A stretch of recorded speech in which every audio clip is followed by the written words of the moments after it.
I saw her standing at the edge of the surf just past midnight, soaked, barefoot, and smiling like she knew me. But I swear I had never seen that woman before in my life. It was supposed to be a quick break. Just me, a week off, and a rented beach house on a stretch of the Outer Banks where the sand runs wide and the nights feel endless. I came alone. Needed it, honestly. Work had bled me dry, long hours, constant pressure, and a recent breakup that left me hollow. My boss said, "Unplug for a while. You're no good to anyone fried like that." So I did. Booked this Airbnb without thinking too hard. Drove 6 hours. Arrived to silence and salt air. The house was old but decent. White paint peeling from the railings, a rickety porch swing, and that damp, wooden smell that told you it had survived dozens of hurricanes and just as many tourists. But it had a clean bed, working AC, and a view of the ocean that looked like a postcard. Good enough. The first few days were exactly what I needed. Coffee on the deck.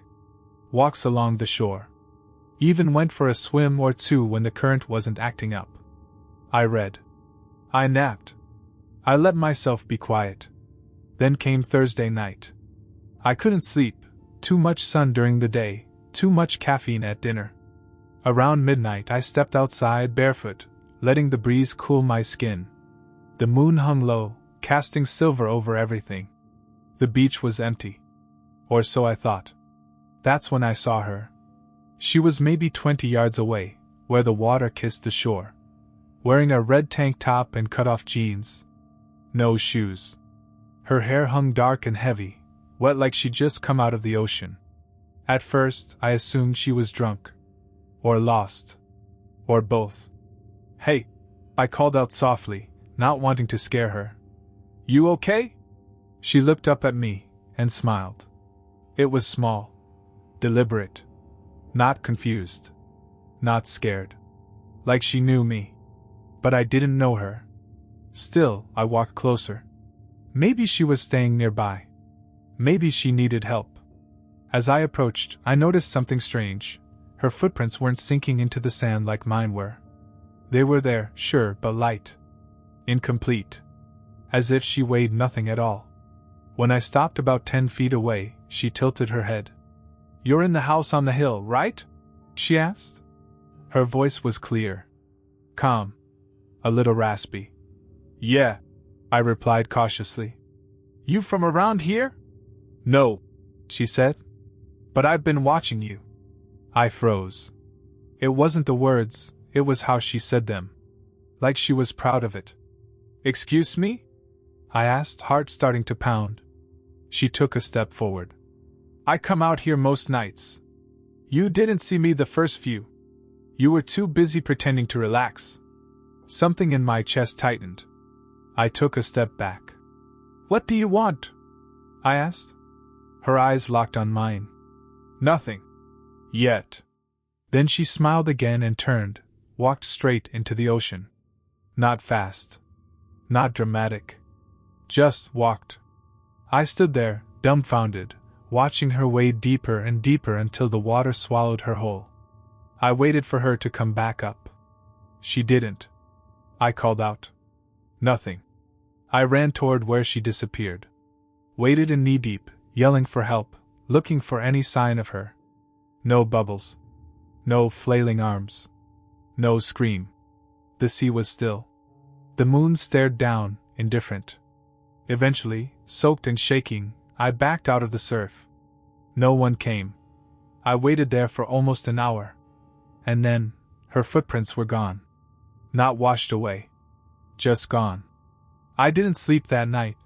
The next morning, I almost convinced myself I'd imagined the whole thing.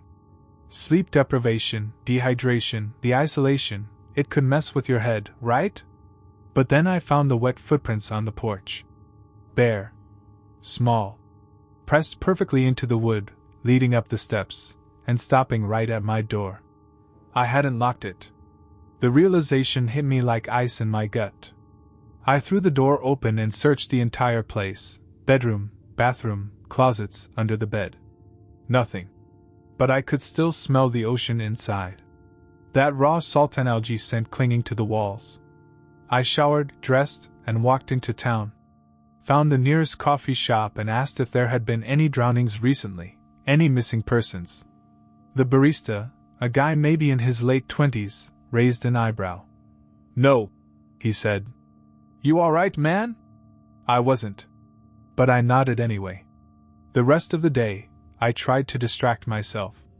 Went paddleboarding. Took a long drive up the coast. Ate at a noisy seafood place filled with families and sunburned kids. Anything to remind myself I was in the real world. But that night, she came back. I woke up around 2 a.m. to a faint creaking sound, like someone shifting their weight on old wood. I sat up, held my breath. Silence. Then, louder this time, creak, right outside my bedroom window.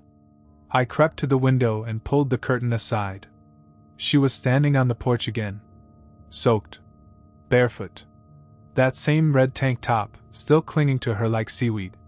She wasn't moving. Just staring straight at me through the glass. My body locked up. I couldn't breathe. She didn't smile this time. I grabbed my phone and dialed 911, but the call dropped. No service. No bars. I turned on every light in the house, grabbed the flashlight from the kitchen, and stepped outside with it clutched like a weapon. She was gone. No footprints this time. No wet wood. Just the sound of waves and wind. I didn't sleep. I didn't even sit. I just paced the house until morning. At sunrise I packed. Tossed everything back into my suitcase, still wet towels and all. I didn't care. I left the key in the lockbox and drove away without looking back. But halfway to the mainland, I stopped at a gas station. Needed air. Needed something to keep me from unraveling. I asked the cashier, an older man with leathery skin and tired eyes, if he knew anything about the house I stayed in. His eyes narrowed. "White place? Up on the dune?" "Yeah," I said. "Do you know who used to own it?" He looked down at the counter. Said nothing for a moment. "Used to be a girl," he said finally. "Young. Stayed there every summer. Came down by herself a few years back. Didn't make it home." My blood turned to ice. "Drowned?" I asked. He shook his head. "That's what they thought. But they never found the body. Locals say she just disappeared. House sat empty for a while. People still rent it, but not for long." He looked up at me. "They say she doesn't like being forgotten." I left without saying another word. I didn't believe in ghosts. Still don't. But that woman wasn't a spirit. She was something else. Something real. A trespasser, maybe? A stalker. Or someone who'd been living out there in the dunes, hiding in the crawl space or the trees. But here's the part that keeps me up at night. 2 weeks after I got home, I received a package. No return address. Just a small, soggy envelope inside with a photo. It was me, on the deck, sipping coffee, book in hand. The picture had been taken from the trees. And written across the back, in neat sea-damp ink, was one sentence. "You look better when you're alone." I laid my towel out on the beach like always, but when I came back from the water there was another towel beside it. Same style. Same color. Folded perfectly. And I swear to God, it hadn't been there before. I'm not the kind of person who likes crowded beaches. I don't go where there's volleyball or boardwalk music or families blasting Bluetooth speakers. I find the empty spots, the quiet stretches of sand where no one's yelling, and all you can hear is the wind and the tide. So last summer, when I found this half-forgotten public access point in a coastal town in North Carolina, I started coming every weekend. The parking lot was gravel, the trail to the sand was overgrown, and the dunes blocked everything from view. It was perfect. No lifeguards. No umbrellas. No noise. Just me, a thermos of iced coffee, and my spot. I always set up in the same place, mid-beach, just past where the sand dips slightly, far enough from the tide line but close enough to feel the mist. I'd lay my towel down, kick off my sandals, strip down to my swim trunks, and spend the morning floating. That Saturday felt no different. I got there around 9:30 a.m., early enough to avoid the handful of locals who sometimes showed. The beach was deserted. Sky cloudless. The air already warming up. I laid my towel out like I always did, dropped my sandals beside it, and waded in. The water was cold, like always. Invigorating. I dove under, surfaced, let the salt sting my eyes, then swam out until the shore looked small and soft. I floated for a while, just breathing. When I finally came back in, maybe 20 minutes later, I saw it. Another towel. Laid out right beside mine. Same color. Same make. Same tiny fray in the corner like it had come from the same pack. Folded. Neat. Dry. I stopped in my tracks. I turned around, scanning the beach. No one. I walked slowly toward my towel, my heart suddenly hammering. The second towel was identical, but the sand beneath it was undisturbed. No footprints. No drag marks. Like it had been placed there, not dropped. And then I noticed something worse. My sandals were gone. The space where they'd been was clean, no scuff, no shift in the sand. Just gone. I looked behind me again. Still no one. That quiet, peaceful isolation I'd come to love now pressed in on me like a trap. Every dune looked suspicious. Every shadow, a hiding place. I picked up both towels, mine and the mystery one. They were exactly the same, right down to the faint scent of sunscreen. Except mine was damp from the morning dew. The other wasn't. I turned and left. Fast. Hiked back to the parking lot with both towels balled in my arms, scanning the trail the whole way. There was only one other car in the lot. An old gray sedan I didn't recognize. The windows were fogged. No one inside. I tossed the towels in the back of my hatchback and left. Drove straight home. Locked the door. I checked every corner of my apartment like I expected someone to be waiting there. Nothing. Just me. Just the hum of the fridge and the clink of the ice in my coffee thermos. Eventually, I convinced myself it had to be a coincidence. Maybe someone wandered by, set down a towel, and left. Maybe they got spooked by me swimming and just bailed. Maybe. I went to throw the second towel in the laundry bin with mine. That's when I saw the tag. They were the same brand, same size, but the name written in faded marker on the back corner? It wasn't mine. It was my middle name. And I've never written that on anything in my life. I didn't sleep that night. I laid both towels out on the floor of my living room and stared at them for hours. Every frayed edge, every faded thread, it was like looking at a mirror image of my own belongings. Except one had my middle name scrawled on the corner in marker I didn't recognize. Not just the name, but the handwriting too. Slanted. Sharp. Like someone had written it in a rush, or with a kind of possessiveness that made my skin crawl. I tried to think of the logical explanations. Maybe it was a gift I forgot about. Maybe someone I knew had the same towel? Maybe I wrote my name on it years ago and forgot? No. None of it made sense. I'd bought that towel pack 2 months ago, online, shipped to my apartment. There were only 2 towels in the set. I used one.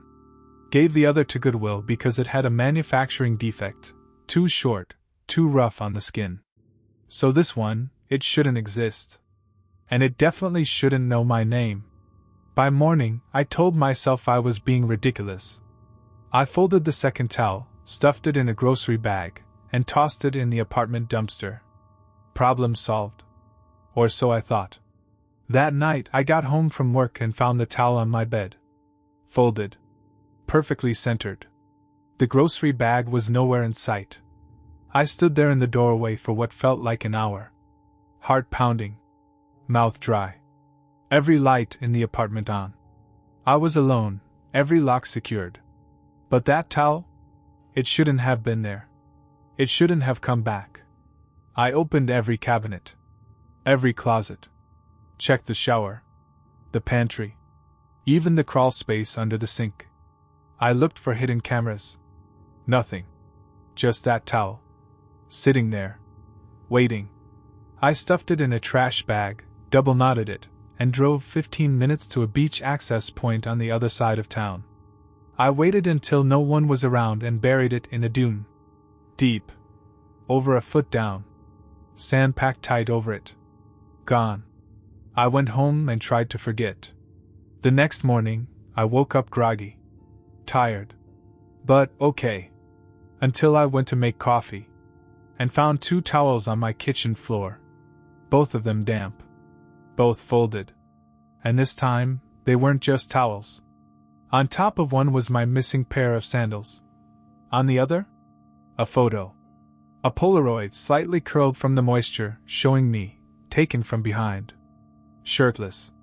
Standing on the beach. Drying off. Vulnerable. There was no one else in the frame. I checked the timestamp printed along the bottom. It was from yesterday. I lost it. Tore the towels apart. Ripped the photo in half. Shredded them all, stuffed the pieces in a garbage bag, and drove to the landfill outside town. Paid to dump the whole thing. Gone for good. This time, I got a hotel for the night. Didn't go home. Couldn't. The next morning, I returned to my apartment. Careful. Quiet. Nothing unusual. Until I opened my fridge. Inside, folded neatly on the top shelf, was one towel. The other shelf? My sandals. And taped to the fridge door was a note, handwritten in the same slanted, sharp script. Next time, dry off before you leave. I moved 2 days later. And I've never gone back to that beach again. But sometimes, I still check my laundry basket, just in case.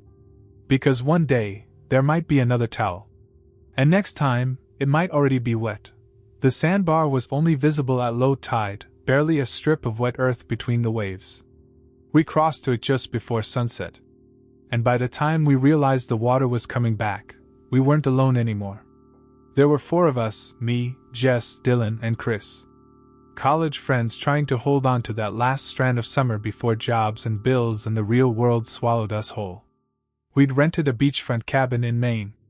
Quiet town, wood-paneled everything, no cell signal unless you stood on 1 foot near the top of the dunes. We spent our days eating garbage food and our nights drinking cheap beer, making jokes we'd probably still be telling at 40. The beach behind the cabin was the kind you don't see in postcards, windblown and gray, cold even in August, dotted with jagged rocks and seagull bones. It wasn't for swimming. It was for walking, exploring. Watching storms roll in like giants across the sea. And then there was the sandbar. It showed up once a day, just after noon or again near sunset, depending on the moon. A thin ribbon of land that stretched out from the edge of the cove like someone had tried to build a road into the ocean and gave up halfway. The locals warned us about it at the corner store. Don't cross over unless you're back before tides shift. People get stuck. We laughed. Took it as a challenge. That Sunday night, we went out just before 7. The sky was bleeding orange across the water, and the tide was already whispering its way out. The sandbar emerged, glistening, still slick from being underwater all day. Let's go! Dylan grinned, barefoot already, the first to step out. We followed. It felt surreal, walking between waves on a path that shouldn't exist. The wind had died, and the ocean was quiet, like it was holding its breath. We reached the end, just a widening of the bar, like a little island of silt and shells. We sat down, cracked beers, and watched the sun melt into the horizon. Then it got dark. Really dark. Faster than any of us expected. Chris was the first to notice. Guys? We turned. The water had returned. Fast. The sandbar was shrinking beneath us, both ends now broken by the rising sea. The tide had looped around without a sound. We were cut off. Jess stood up, panic already creeping into her voice.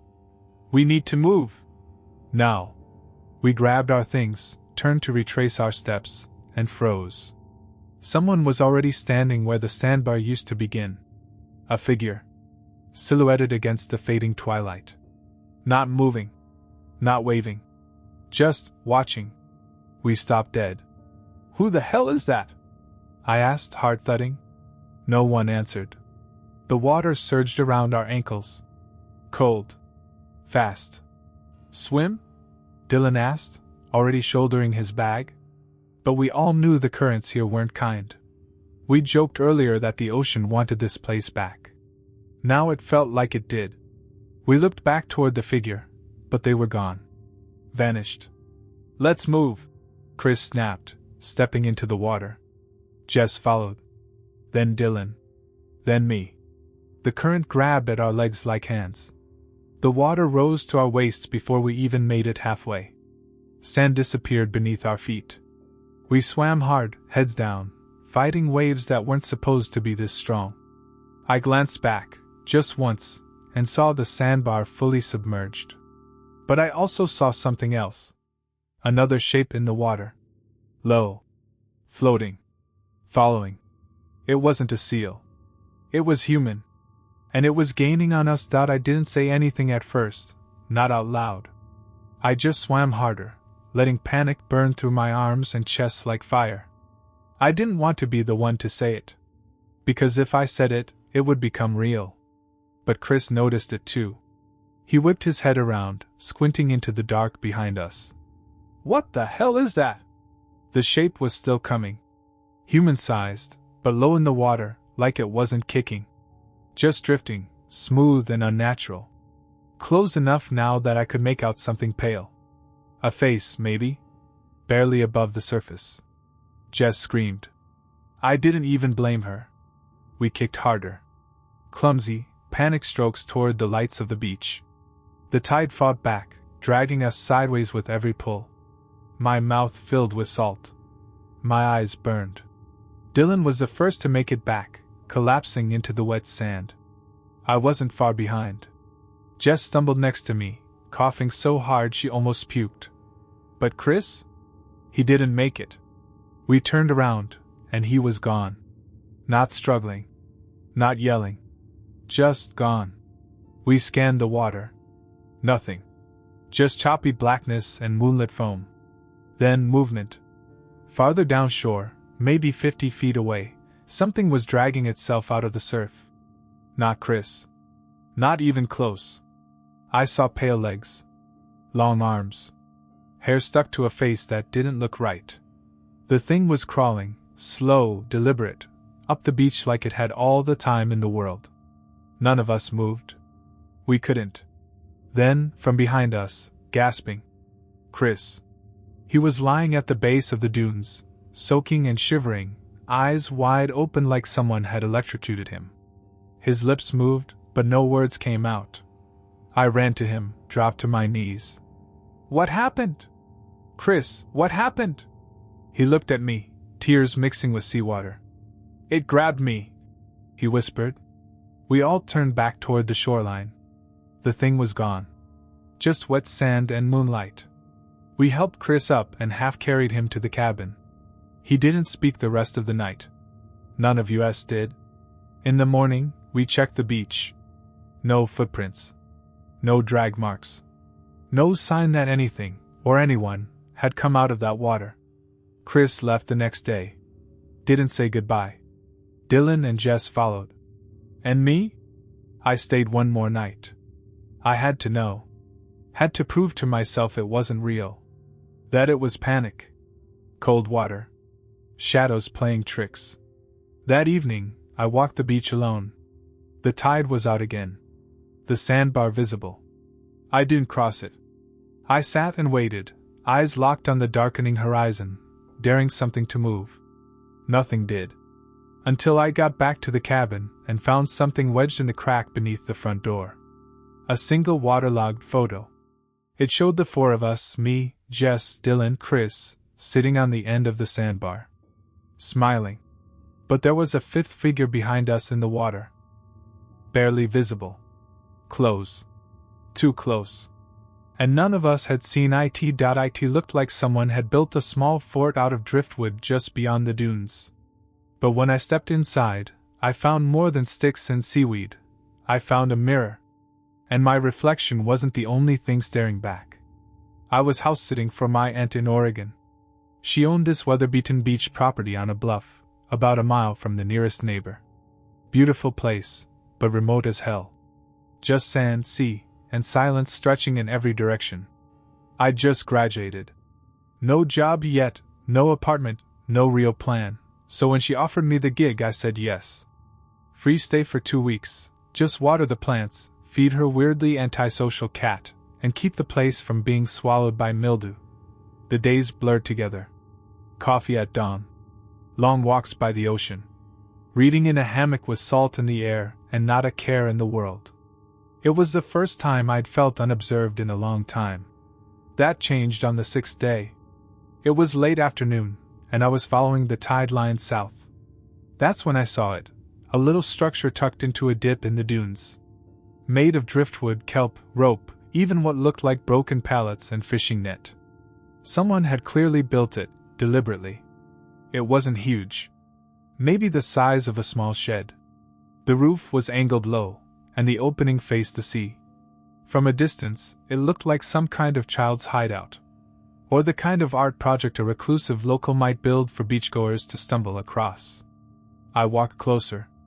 On the sand, just outside the entrance, were a set of footprints. Bare. Deep. Not mine. I called out instinctively. "Hello?" No answer.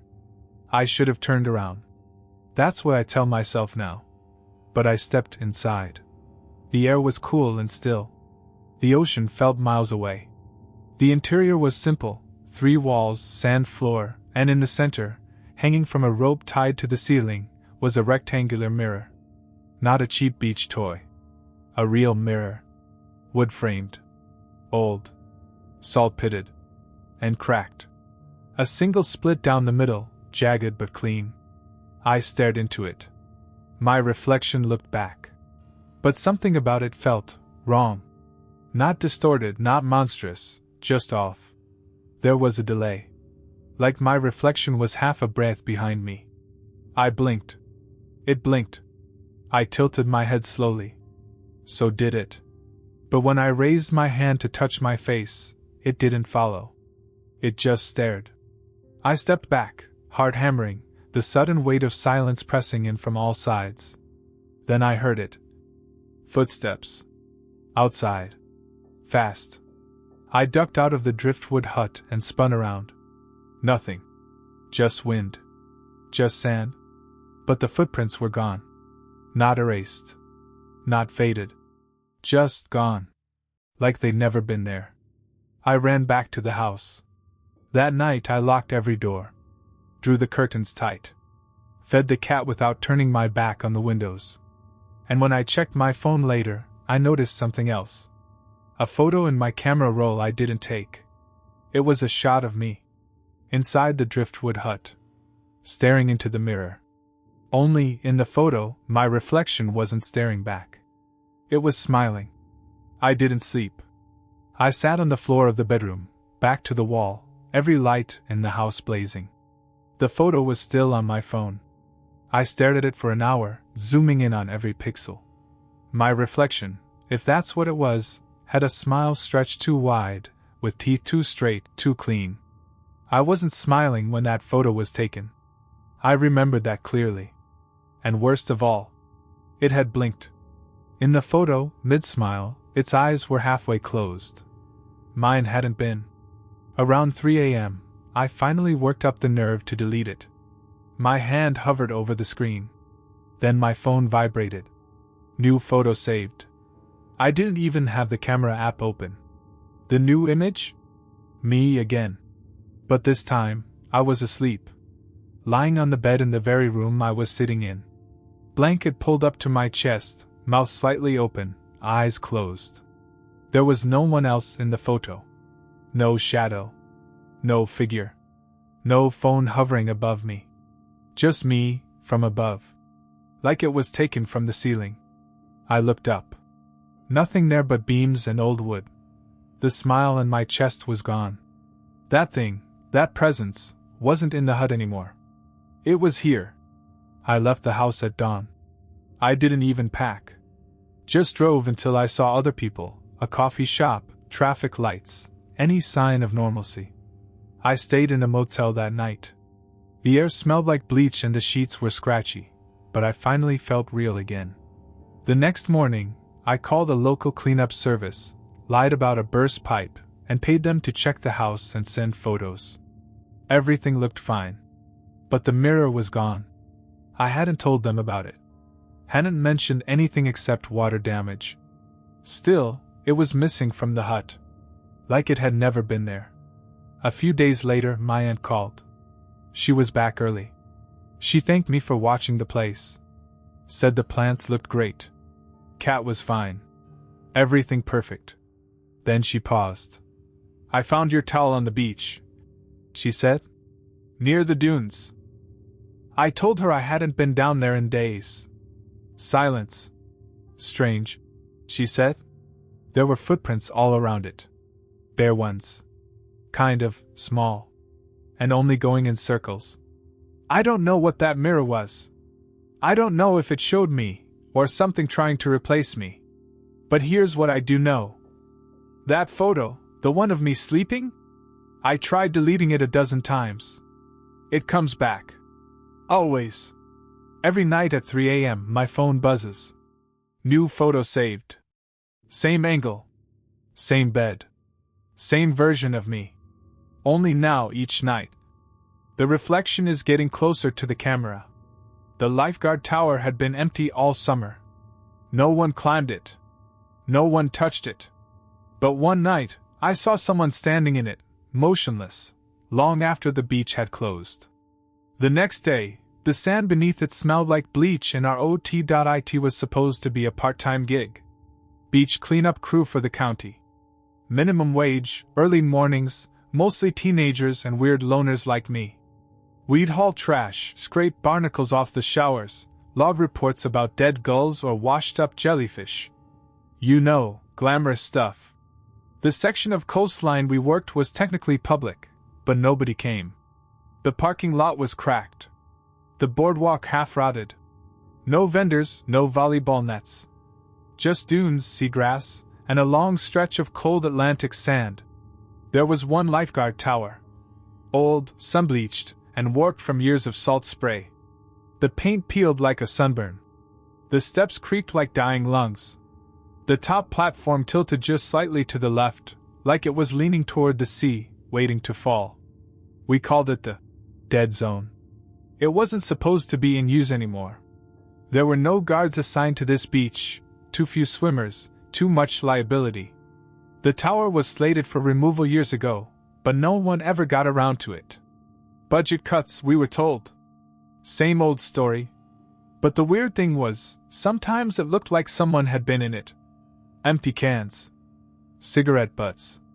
A paper cup from a local coffee shop that hadn't existed in town for 5 years. We found a torn shirt once. Another time, a single child's flip-flop. We joked that it was a raccoon with a nicotine addiction. Or a meth head with beach views. But none of us went up there. Not after what happened last summer. The kid's name was Riley. 14. Quiet. Liked to ride his bike down the coast and draw in the sand with a piece of driftwood. Good kid. Everyone knew him. He vanished on a Tuesday morning just after low tide. They found his bike near the tower. One wheel bent like it had been twisted. They never found him. No footprints. No struggle. No note. Just the bike, resting against the supports like someone had leaned it there carefully. After that, no one touched the tower. But a few weeks ago, I was on sunrise duty. For 30 a.m., the sky still the color of a healing bruise. I was walking the line where the tide kisses the shore, picking up seaweed and drift netting when I felt it, that awful itch on the back of your neck that says you're not alone. I turned toward the tower. There was someone in it. Just a silhouette. Standing. Still. Looking out toward the horizon. No movement. No shift. Like they were frozen there, watching something no one else could see. I stared too long. And then, whoever it was, slowly turned to face me. I couldn't make out a face. But I felt something settle in my stomach. Heavy. Wet. Like my body was warning me, don't move. Don't speak. Don't blink. I looked away. When I looked back, The tower was empty. I finished my shift without telling anyone. That was 2 weeks ago. But since then, every morning, there's a new pile of sand at the base of the tower. Small. Disturbed. Like something clawed its way out. Or in. And the smell? It's not seaweed. It's bleach. And underneath it, something worse. I finally brought it up to someone, my supervisor, Mike. Vietnam vet, half-deaf, eyes like cracked glass. I figured if anyone wouldn't laugh, it'd be him. He didn't. When I told him I saw someone in the tower, he didn't ask for details. He just nodded slow. I was hoping that shit wouldn't start again. Start again? I asked. Mike didn't answer. He just handed me a bottle of bleach and a pair of gloves. Stay out of the tower, he said. And if you smell anything, scrub. Don't ask. Don't tell. You get me? I did. Because when a man like Mike tells you not to ask, you listen. The next morning, I came in early again. Sun still below the horizon. Fog rolling in thick and low. The tower was just a silhouette in the gray, all edges and splinters. And at the base, fresh sand again. Mounded. Disturbed. Something had dug up from underneath. I didn't go near it. I just watched. And then I saw it, movement at the top. Someone was crouched low, arms hanging over the railing, head tilted at a sharp angle, like a broken doll watching from above. I couldn't see a face. Just the idea of one. Something the light couldn't quite touch. I should have run. But I took a step closer. Then another. The smell hit me halfway there, bleach first. Sharp. Almost painful. But underneath it was decay. Sweet and sick and unmistakable. I gagged. When I looked up again, the figure was gone. But now, there were 2 piles of sand beneath the tower. I dropped the bleach and walked backward all the way to the dunes. Didn't turn my back until the structure was out of sight. Later that day, Mike found me behind the storage shed, chain smoking like I'd never quit. He sat beside me. Lit one of his own. They don't always come back the same, he said. I didn't ask what he meant. I already knew who he was talking about. Riley. The kid who vanished. The next morning, the tower was gone. I don't mean removed. I mean, vanished. No tracks. No damage. No wood. Just a rectangular impression in the sand, like it had been carefully lifted out of the world and erased. The 2 piles? Still there. I quit the next day. Packed up. Drove inland until I couldn't smell salt in the air. But sometimes when I dream, I'm back on that beach. The fog is thick. The sea is dead quiet. And I'm standing at the base of the tower, looking up. There's always someone in it. Watching. And when they turn toward me, it's always my face. Smiling. But the eyes aren't mine. They're his.